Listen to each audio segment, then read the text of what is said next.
In this piece, I will explore the portrayal of anti-revolutionary consciousness in Pudovkin's Mother in comparison to a famous scene from Eisenstein's Battleship Potemkin that portrays revolutionary consciousness. The film Battleship Potemkin, directed by Sergei Eisenstein and released in 1925, is a prime example of Russian Revolution films.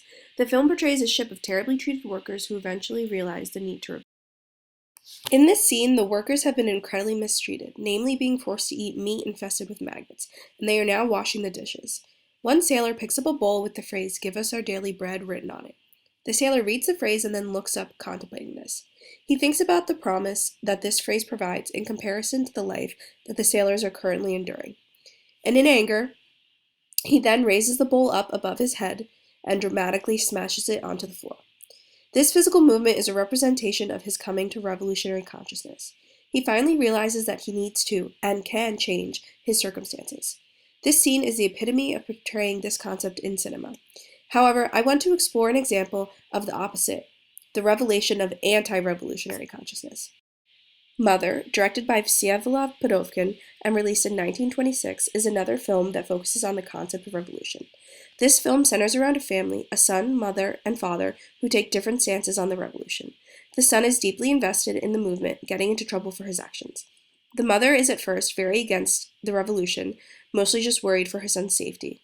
She, however, by the end of the film, has her own moment of coming to revolutionary consciousness. And then, the abusive father represents the anti-revolutionary. The father, Vaslav, has a moment of coming to his anti-revolutionary consciousness that is juxtaposed to Eisenstein's portrayal of revolutionary consciousness with the sailors. In this scene, the father walks into a bar looking to buy more alcohol and offers the bartender an iron for a glass of vodka. The bartender naturally refuses, and Vaslav quickly angers. The anti-revolutionaries in the bar see this scene occurring and note that they might need Vaslav for their cause. Pudovkin then builds the tension in the scene by showing the different reactions of everyone in the bar, the bartender, bystanders, and Vaslav quickly angering. Vaslav raises his arm to throw the iron at the bartender in anger, but he's interrupted by another anti-revolutionary who offers him a glass of vodka, ushering him to their side of the fight. The parallels between this scene in Mother and the revolutionary scenes in Battleship Potemkin allow for comparisons to show this portrayal of anti-revolutionary consciousness as what may be Pudovkin's nod to Eisenstein's famous scene. Looking at these scenes together, there are many parallels between them. Primarily, in both scenes, three men are involved. Eisenstein uses the three sailors, while Pudovkin uses the father, bartender, and anti-revolutionary. Although in Mother, all three men are vital characters for the scene and are all used to further the plot. Whereas in Battleship Potemkin, the only character involved is the main sailor, and the other two are plot-wise not necessary. However, it is interesting that the use of these three does create a spatially similar scene. In addition, and perhaps the most similar between the two shots, is the exaggerated arm motion of both men. Eisenstein shows this throwing motion as the actor moves in an overacted, almost unnatural movement to throw the bowl. He raises his arm up above and across his head, and then moves it back up to the other side, higher than before, and throws the bowl down onto the table. Vaslav similarly is very exaggerated in his wind-up to throw the iron. He brings the iron up above his head, also very slowly and deliberately, but then when he's about to throw it, he is interrupted. When the sailor is allowed to finish his throwing motion, he becomes a revolutionary, but Vaslav is interrupted and instead brought to the side of the anti-revolution. Furthermore, both scenes rely on close-up shots to portray the emotion of each man's coming to consciousness. Eisenstein uses multiple close-ups on the sailor's face to show the many emotions he experiences as the bowl triggers his inner thoughts and conflict, pinnacling at his revelation. Here, Eisenstein showcases dialectic montage, as opposed to Pudovkin's aggregate montage. Eisenstein uses more cuts in the throwing scene, even cutting to the sailor's face in the middle of his dramatic throwing motion.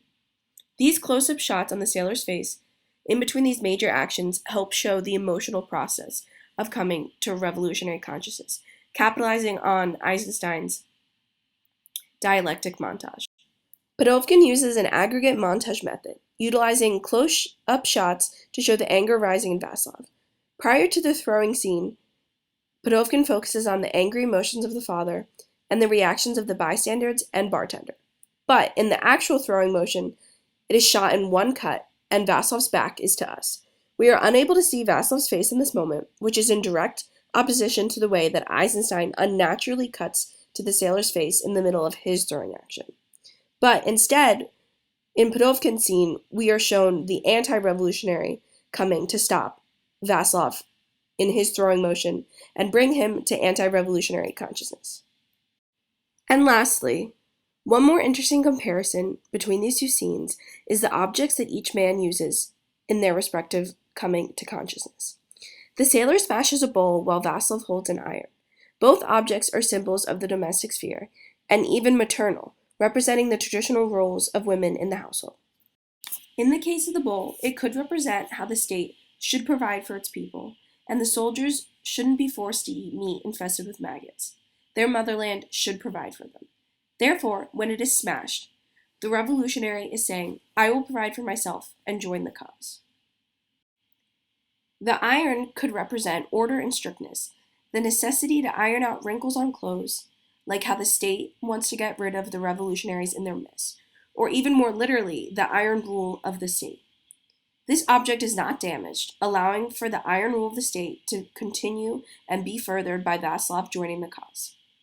The parallels between these scenes make very interesting discussion points for the different portrayals of revolutionary consciousness and anti-revolutionary consciousness in these Russian avant-garde films.